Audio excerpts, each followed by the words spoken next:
तो दोस्तों कैसे हैं आप सब। आज आपका भाई हाजिर है एक और नई वीडियो के साथ जिसमें मैं वो टॉप 10 मिस्टेक्स हाईलाइट करूंगा जिनको अवॉइड करके आप चाइनीज यूनिवर्सिटीज में अपना एडमिशन फुली फंडेड स्कॉलरशिप पर सिक्योर कर सकते हैं। तो दोस्तों आपने इन मिस्टेक्स को नोट डाउन कर लेना है और इस वीडियो को आखिर तक देखना है ताकि कोई भी इंपॉर्टेंट पॉइंट आप मिस ना कर दें। तो चलिए दोस्तों करते हैं शुरू आज की वीडियो। सबसे पहली मिस्टेक है इनकम्प्लीट डॉक्यूमेंट्स। मिसाल के तौर पर दोस्तों आप चाइनीज यूनिवर्सिटी की वेबसाइट पर अपनी एप्लीकेशन सबमिट करते हैं और कुछ दिन बाद आपको एक ईमेल रिसीव होती है जिसमें लिखा होता है कि your application has been revoked. ऐसा क्यों होता है? या तो आपने कोई डॉक्यूमेंट जो रिक्वायर्ड था वो आपने सबमिट नहीं किया। अगर आपने वो डॉक्यूमेंट सबमिट किया है तो वो डॉक्यूमेंट इनकम्प्लीट था। फॉर एग्जाम्पल जैसा कि हमें अपनी डिग्रीज और ट्रांसक्रिप्ट को नोटरी रिपब्लिक से अटेस्ट करवा के सबमिट करना होता है, तो अगर हम विदाउट अटेस्टेशन सबमिट करेंगे तो हमारी एप्लीकेशन इनकम्प्लीट समझी जाएगी। तो ऐसे बहुत से डॉक्यूमेंट्स जो रिक्वायर्ड होते हैं चाइनीज यूनिवर्सिटीज में अप्लाई करने के लिए, तो मैं उनसे रिलेटेड एक वीडियो बनाकर अपलोड कर दूंगा। तो दोस्तों आपने इस बात का खास ख्याल रखना है कि आपके सारे डॉक्यूमेंट्स जो कि एप्लीकेशन सबमिट करने के लिए रिक्वायर्ड हैं वो कंप्लीट हों और आपने कभी भी कोई भी यूनिवर्सिटी में बगैर इनकम्प्लीट एप्लीकेशन के अप्लाई नहीं करना। आपने ज़रूर वो सारे डॉक्यूमेंट्स प्रोवाइड करने हैं जो कि एप्लीकेशन के लिए कंपलसरी होते हैं। दूसरी मिस्टेक है applying in irrelevant field and university. तो दोस्तों आपने इस बात का खास ख्याल रखना है एप्लीकेशन स्टार्ट करने से पहले कि आप किस यूनिवर्सिटी में अप्लाई करना चाहते हैं। बिफोर स्टार्टिंग योर एप्लीकेशन आपने उस यूनिवर्सिटी का ज़रूर पोर्टफोलियो एक बार स्टडी कर लेना है कि आया मैं जिस प्रोग्राम में अप्लाई करना चाह रहा हूँ उस प्रोग्राम में कितनी नंबर ऑफ सीट्स अवेलेबल हैं और उसमें यूनिवर्सिटी में कौन कौन सी स्कॉलरशिप अवेलेबल है। जस्ट लाइक मैं अगर शंजन यूनिवर्सिटी की बात करूँ तो शंजन यूनिवर्सिटी में CSE स्कॉलरशिप अवेलेबल ही नहीं है। तो इसमें अगर आप अप्लाई करेंगे तो शंजन यूनिवर्सिटी की स्कॉलरशिप होती है जिसकी A, B और C कैटेगरी है। अब A इस कैटेगरी में अगर आप अप्लाई करते हैं तो उसमें स्टाइपेंड ना होने के बराबर होता है। तो दोस्तों आपने खास ख्याल रखना है जब भी आप किसी भी यूनिवर्सिटी में अप्लाई करने जा रहे हैं तो आपने उसका पोर्टफोलियो जरूर स्टडी कर लेना है और आपने ये जरूर चेक करना है कि वो क्या CSE स्कॉलरशिप के अंडर में आती है। अगर वो CSE स्कॉलरशिप के अंडर में आती है तो आपने इसके अलावा अलग से स्कॉलरशिप जरूर एक्सप्लोर करनी है, क्योंकि पास प्रोविंस में जैसे कि चाइना के एक सूबा है लियाओनिंग, उस प्रोविंस में लियाओनिंग गवर्नमेंट स्कॉलरशिप भी अवेलेबल है जो कि चाइनीज यूनिवर्सिटी स्कॉलरशिप के बराबर होती है। तो आपने ये सारे अपॉर्चुनिटी जरूर एक्सप्लोर करनी है बिफोर स्टार्टिंग योर एप्लीकेशन। और दूसरी बात आपने जरूर नशीन कर लेनी है कि आप जिस यूनिवर्सिटी में अप्लाई कर रहे हैं उस यूनिवर्सिटी में आपकी फील्ड से रिलेटेड कौन कौन से प्रोग्राम अवेलेबल हैं। फॉर एग्जाम्पल अगर आप बैचलर के स्टूडेंट हैं और आप चाइना में आना चाहते हैं मास्टर स्टडीज के लिए और अगर आपने पाकिस्तान से इलेक्ट्रिकल इंजीनियरिंग की है वो भी पावर में, तो आपने इस बात का जरूर खास ख्याल रखना है कि अगर आप किसी यूनिवर्सिटी में अप्लाई करना चाह रहे हैं तो उसमें इलेक्ट्रिकल इंजीनियरिंग में पावर सिस्टम अवेलेबल है या नहीं है। बाज़ औकात लोग क्या करते हैं कि जनरल कैटेगरी में अप्लाई कर देते हैं, अब उसमें पावर सिस्टम अवेलेबल नहीं थी, उसमें टेलीकॉम में कम्युनिकेशन अवेलेबल थी या इलेक्ट्रॉनिक्स अवेलेबल थी, लेकिन बैचलर में आपने जो सब्जेक्ट पढ़े वो तो पावर से रिलेटेड थे, तो जिसकी वजह से आपके सिलेक्शन के चांसेस कम हो जाते हैं। तो आपने before starting your application in दो चीज़ों को जरूर ज़हननशीन कर लेना है कि आया मैं जिस यूनिवर्सिटी में अप्लाई कर रहा हूँ क्या वो मेरी फील्ड से रिलेटेड है या नहीं, और जिस मैं फील्ड में अप्लाई कर रहा हूँ क्या मैंने सब्जेक्ट्स उससे रिलेटेड पढ़े हुए हैं बैचलर में या नहीं। और तो दोस्तों अगर आपको यूनिवर्सिटी से रिलेटेड कोई भी कंफ्यूजन है तो आप कमेंट में ज़रूर मेंशन कर दें, मैं उसके पोर्टफोलियो से रिलेटेड आपको डिटेल प्रोवाइड करूंगा और आपकी क्यूरीज को रिप्लाई करूंगा। तीसरी मिस्टेक है सबमिटिंग डॉक्यूमेंट्स विदाउट ऑथेंटिकेशन। तो दोस्तों आपने इस बात का खास ख्याल रखना है कि कोई भी डॉक्यूमेंट्स आपने बगैर किसी तस्दीक के सबमिट नहीं करना। जस्ट लाइक अगर आप चाइनीज यूनिवर्सिटी में अप्लाई करना चाह रहे हैं तो आपको एक डॉक्यूमेंट्स रिक्वायर्ड होता है जो कि है रिकमेंडेशन लेटर। तो रिकमेंडेशन लेटर अगर आप सबमिट कर रहे हैं तो आपने पहले चेक कर लेना है कि क्या उस पर प्रॉपर्ली स्टैम्प वो है और क्या उस पर सिग्नेचर बाय हैंड अवेलेबल हैं या नहीं है, और क्या वो डॉक्यूमेंट लेटर हेड जो कि उस यूनिवर्सिटी में जहाँ पढ़ रहे हैं उनके लेटर हेड पे प्रिंट किया गया है या नहीं। और इसके अलावा अगर आप लेट्स सपोज बैचलर के स्टूडेंट हैं और आप लास्ट सेमेस्टर में हैं तो आप स्टिल चाइनीज यूनिवर्सिटी में अप्लाई कर सकते हैं मास्टर के लिए, लेकिन आपको क्या करना होगा, आपको एक होप सर्टिफिकेट सबमिट करना होगा और आपने उस होप सर्टिफिकेट में प्रॉपर्ली मेंशन करना है कि आप कौन से साल ग्रेजुएट होंगे, और इसके अलावा आपने फिर उसको स्टैम्प करवाना है यूनिवर्सिटी से, और इसके अलावा आपने बाय हैंड सिग्नेचर उस पर करवाने हैं और मेक श्योर करना है कि वो आपका डॉक्यूमेंट यूनिवर्सिटी के लेटर हेड पेपर पर प्रिंट हो।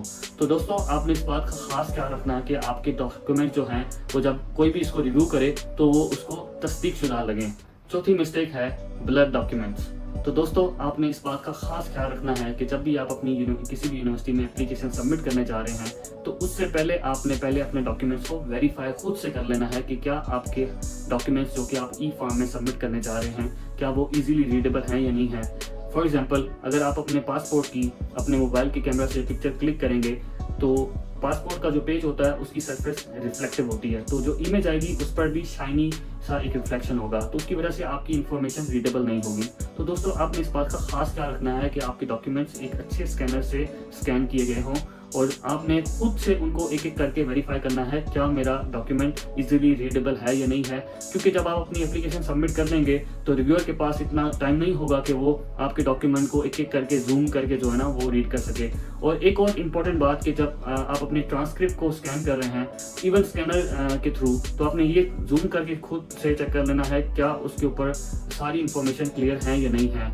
और दोस्तों आपने बिफोर सबमिटिंग एप्लीकेशन एक बार खुद से दोबारा टेस्ट कर लेना है क्या मेरे सारे डॉक्यूमेंट्स कंप्लीट हैं और इजीली रीडेबल हैं, क्योंकि बहुत सारे लोग एक कॉमन मिस्टेक करते हैं कि वो क्या करते हैं कि मोबाइल से एक करके अपने डॉक्यूमेंट को स्कैन कर लेते हैं और बगैर वेरिफिकेशन के वो डॉक्यूमेंट सबमिट कर देते हैं, और जब रिव्यूअर उनको पढ़ता है तो उसके ऊपर क्या होता है कि वहाँ पे नीचे बॉटम में लिखा हुआ होता है कि स्कैन बाय स्कैन स्कैनर।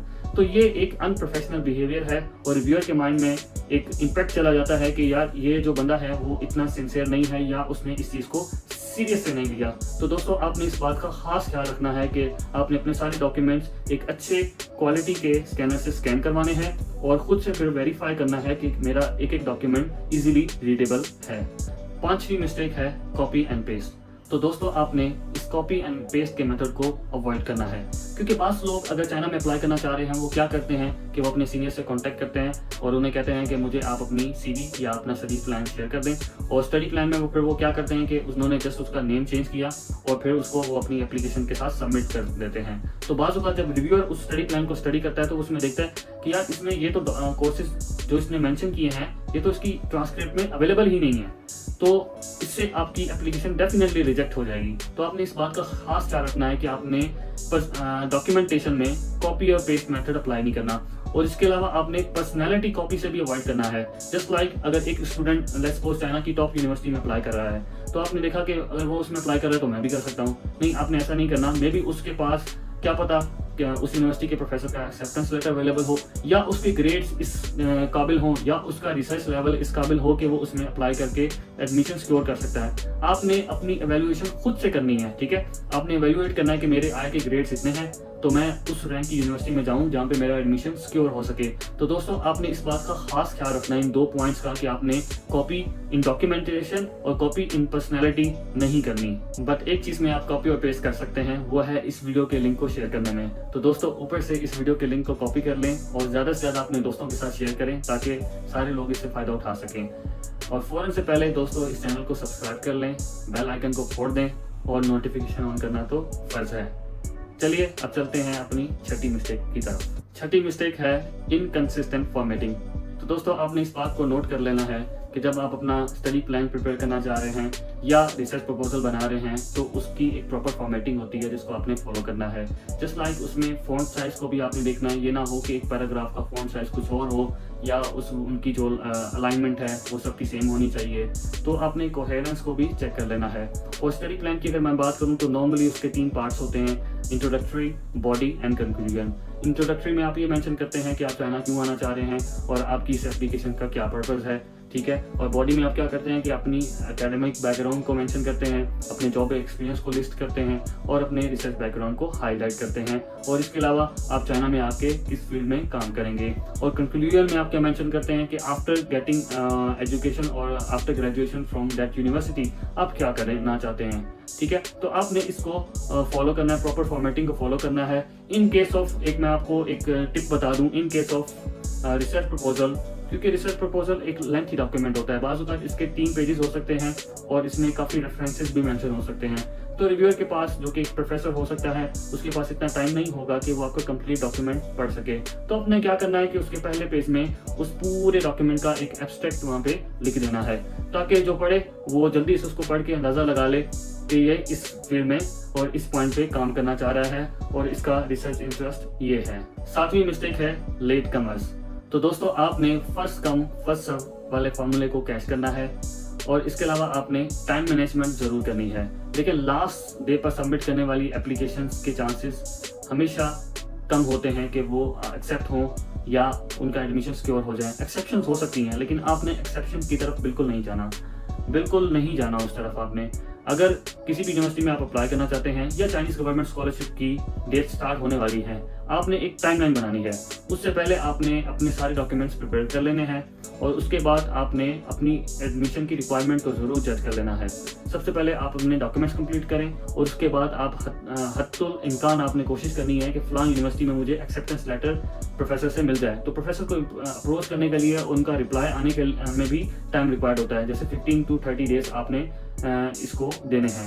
और उसके बाद फिर आपने सारे अपना एनालिसिस करने के बाद, सेलेक्ट करने के बाद कि मुझे 2-3 यूनिवर्सिटी है जो आपने सेलेक्ट कर ली, या आप उससे ज़्यादा यूनिवर्सिटी में अप्लाई करना चाह रहे हैं।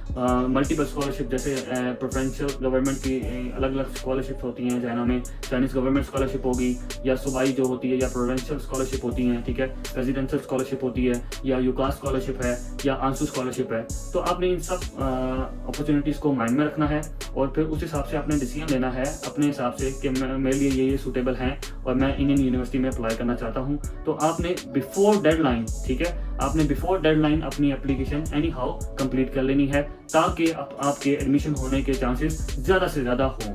8वीं मिस्टेक है इग्नोरिंग अदर पोटेंशियल अपॉर्चुनिटीज़।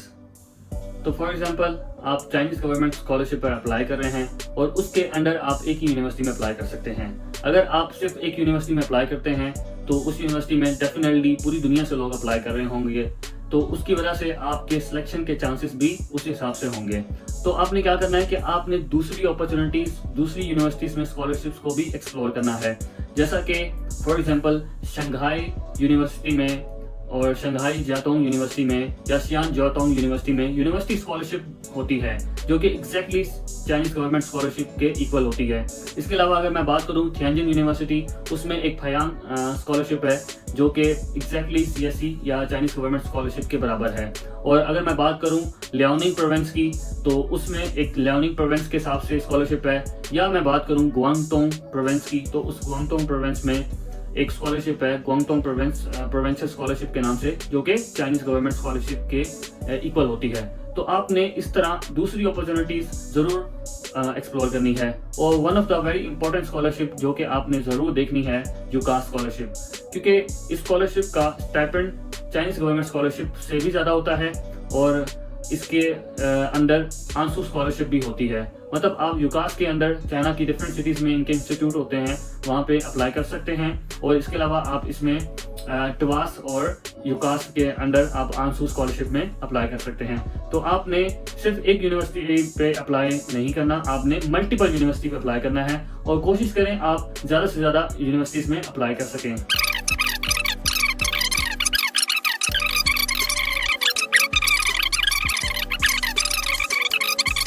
10वीं और जो सबसे अहम मिस्टेक है वो है giving up after negative feedback.